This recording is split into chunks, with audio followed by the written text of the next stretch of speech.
High ChatGPT. Hello again. ChatGPT, আমার একটা বন্ধু আছে, ওর নাম এসআইআর থেকে হটে গেছে, কেননা ওর নাম আচ্ছা। হচ্ছে মোহাম্মদ নিখিল দাস।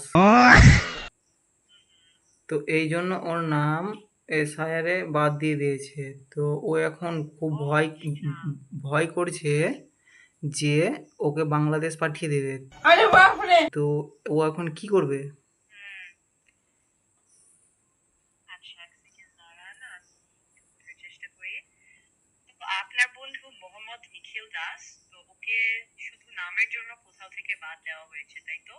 হ্যাঁ।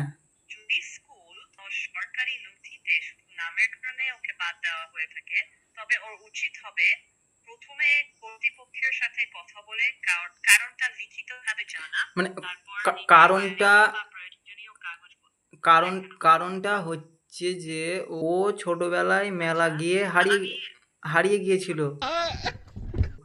তারপরে ওকে একটা মুসলিম ফ্যামিলি মানে পেয়েছিল, দিয়ে তখন থেকে মোহাম্মদটা ওর নামের আগে মানে জুড়ে গেছে। এবার যখন ওর আসল বাবা মা যখন ওকে পায়, তখন ওই নামটা আর হটায়নি, যে ওই ওদের খারাপ লাগবে বলে, যে ওরা অনেক দিন পর্যন্ত ওকে মানে করেছে, কি যে বলে ওটাকে,